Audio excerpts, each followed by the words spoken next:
Izin bertanya Ustadz, kita tadi sudah dengar juga perjalanan hidup dari Ustadz seperti apa, mulai dari melamar guru sampai ujung-ujungnya membuat buku. Ini sudah kita alami juga, saya pribadi saya alami Ustadz beberapa kali gagal dalam proses rekrutmen perusahaan itu. Nah, pertanyaan saya gini Ustadz, bagaimana sih cara kita melihat bahwasannya ini adalah pertanda untuk kita menyerah dikarenakan kegagalan yang berulang, atau ini sebenarnya kita menganggap ini adalah ujian untuk kita terus istiqomah dan ikhtiar mencoba hal-hal yang sudah kita gagal tersebut, Ustadz? Setiap kali ngerasa gagal, pada saat itu pasti kita ngerasa kayaknya gak punya masa depan pada saat itu. Di awal kejadian itu kita langsung ngerasa kayak orang lain yang lulus itu lebih beruntung daripada saya. Saya kayaknya gagal, saya kayaknya gak layak, saya kayaknya begini, saya kayaknya begitu. Pasti muncul rasa itu, dan itu adalah bagian dari reaksi kekecewaan kita. Wajar, manusiawi. Sama kayak ketika kita sakit muncul reaksi demam di tubuh kita. Reaksi panas di tubuh kita, reaksi pusing di kepala kita. Itu reaksi-reaksi manusiawi, kalau itu terjadi secara zahir, kalau ini terjadi secara mental atau secara batin. Tapi reaksi itu bisa dinetralisir setelahnya ketika kita mulai refleksi diri.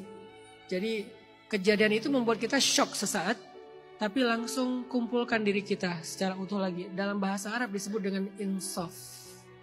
Yang jadi bahasa Indonesia, insaf. Dari sod jadi sin. Lalu dirubah lagi karena masih susah bilang F jadi P. Insaf. Udah insaf loh gitu ya. Aslinya udah insaf kamu gitu kan. Insaf. Apa itu insaf? Insaf itu dari kata nisfun. Nisfun itu artinya tengah. Insaf itu artinya kembali ke tengah. Artinya kita sadar lagi gitu. Karena ketika awal kejadian pasti kita shock dulu tuh. Saat shock seperti itu wajar. Jadi bukan berarti ketika kita shock pikiran-pikiran kita itu berarti itulah masa depan. Bukan, itu hanya reaksi sesaat karena efek shock tadi itu. Nanti dia akan insaf. Pulang ke rumah, sholat 2 rakaat, beres sholat, merenung sebentar. Kalau perlu pancing dengan serotonin, dengan dopamin, dengan endorfin. Tahu ya, hormon-hormon kebahagiaan. Dengan hormon cinta, hormon perhatian, hormon self-reward, dan seterusnya. Kalau endorfin, hormon olahraga, hobi. Coba pancing supaya shock tadi itu bisa diinsafkan, bisa dinetralisir dulu. Karena hormon-hormon yang tadi, dopamin dan segala macam, serotonin dan segala macam itu bisa menjadi kayak semacam mood stabilizer alamiah. Jadi buat orang-orang yang sedang mengalami mental problem, karena saya juga punya rumah untuk merehab pasien mental ya, secara gratis. Kadang-kadang psikiater atau psikolog klinis itu sampai ngasih obat namanya mood stabilizer untuk orang yang lagi kambuh mental problemnya, kayak lagi panik misalnya orang yang lagi ngalamin bipolar gitu kan, dikasih mood stabilizer. Ada satu mood stabilizer yang alami, yang sehat untuk kita pakai, dan itu sunnah Nabi banget. Apa itu? Hormon bahagia tadi. Terserah mau pilih dopamin kah, mau pilih serotonin kah, mau pilih kalau olahraga teh endorfin kah gitu ya. Kita mau pilih hormon yang mana, tinggal kita pilih saja. Itu tujuannya apa? Untuk mengembalikan shock kita menjadi normal, insaf, netral lagi. Nah ketika udah dalam keadaan, misalnya gini, saya mau dapat dopamin dengan cara makan. Karena self reward ya, pengen makan. Saya pengen dapat serotonin misalnya dengan cara pergi ke alam misalnya. Ya udah, saya pergi ke alam, saya lihat pemandangan, saya menghirup udara, inhale, exhale segala macam. Saya coba untuk bernafas panjang, kemudian saya lakukan olahraga yang saya suka, bisa lari, bisa badminton, bisa nyelam. Setelah udah netral, baru saya renungkan kembali apa yang tadi saya luput. Oh, ini takdir Allah. Kembalikan dulu ke situ. Ini takdir Allah. Kedua, semua takdir itu baik, cuman butuh waktu untuk bisa melihatnya. Saya harus punya kesabaran dengan durasi waktu minimal 10 tahun.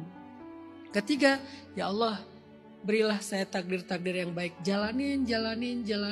Nanti ketemu tuh di tengah jalan. Begitu lemah, balikin lagi ke hormon bahagia. refleksi lagi, renungkan lagi, qadarullah lagi, yakinkan lagi, husnuzan sama Allah, jalanin. Setelah sekian lama kita akan sampai kepada apa yang kita tuju, yaitu keajaiban dari ketetapan Allah. Tapi butuh waktu. Nabi Musa juga kayak gitu, awalnya dihanyutkan ke Sungai Nil. Itu kan ujian yang berat, rasanya nggak punya masa depan, orang bayinya aja nggak legal bagi negara loh, dibuang karena takut dibunuh sama negara, dihanyutkan ke Sungai Nil. Ujian berikutnya apa? Bukan hanyutnya ke luar negeri, karena kan dari Mesir itu ke Sudan, Sungai Nil itu kan membelah 2 negara. Malah hanyutnya ke dalam pemandian musuhnya. Lalu ditemukan oleh keluarga musuhnya, dirawat di dalam kamar musuhnya. Besar di dalam rumah yang sama dengan musuhnya, satu atap dengan musuhnya. Pas remaja nggak sengaja bunuh orang, gara-gara didorong mati, lari lagi ke luar negeri yang jauh, Madian, sekarang namanya Yordania. Di Yordania kelaparan, kehausan, sendiri nggak punya siapa-siapa. Ketemu dengan calon istrinya, lalu menikah di sana. Ketemu dengan mentornya, mertuanya adalah mentornya beliau. Belajar tentang leadership, belajar tentang mengurus, belajar tentang riayah, menggembala ternak. Sampai usia dewasanya beliau sudah jadi leader di Madian, baru pulang ke Mesir. Idhab ila Fir'aun innahu tagha. Baru dikasih misi besar sama Allah. Pergi hadapi Fir'aun, sesungguhnya dia itu durhaka. Hadapin Fir'aun, puncaknya terjebak lagi di antara 2 tebing, di depannya lautan, di belakang tentara Fir'aun. Tapi dengan keyakinan kepada Allah, kalla inna ma'iya rabbi sayahdin. Gak mungkin kita celaka, Allah pasti akan ngasih jalan keluar. Dibelah lautan itu, sampailah mereka ke Palestina. Berapa tahun dari sejak lahir sampai ke Palestina? 40 tahun. Perjalanan yang panjang. Hidup bukan tentang hari ini dan besok aja.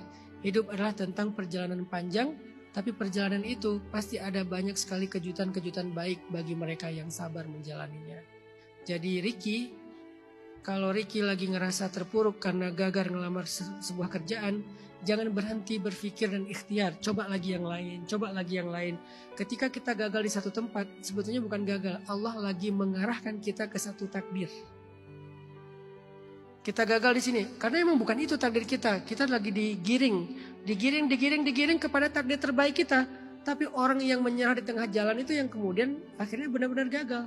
Jadi yang gagal itu siapa? Bukan yang gak mendapatkan apa yang dia rencanakan. Yang gagal itu adalah orang yang menyerah dalam perjalanan itu. Dia berhenti ikhtiar, dia berhenti berpikir, dia berhenti mencoba.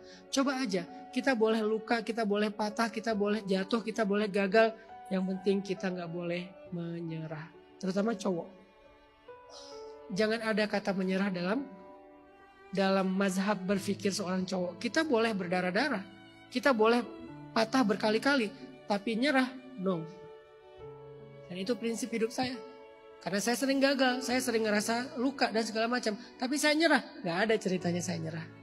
Kenapa gak boleh nyerah? Karena menyerah itu dosa besar. Berputus asa itu termasuk dosa besar. Bukan karena saya hebat, bukan. Karena mukmin itu emang gak boleh nyerah. Lihat Palestina hari ini, nyerah gak mereka? Enggak. Kalau kita ada di posisi mereka kayak udah kapan-kapan nyerah kita. Tapi mereka gak nyerah kan? Itulah iman. Apakah keadaan mereka ini akan kayak gini terus? Enggak. Allah akan kasih kejutan dan keajaiban bagi mereka. Tapi kita gak pernah tahu. Bisa 10 tahun, bisa 15 tahun. Karena kesabaran itu menurut saya paling cepat 10 tahun. Jadi gak bisa kita lihat Palestina setahun 2 tahun. Lihat aja nanti setelah 10 tahun.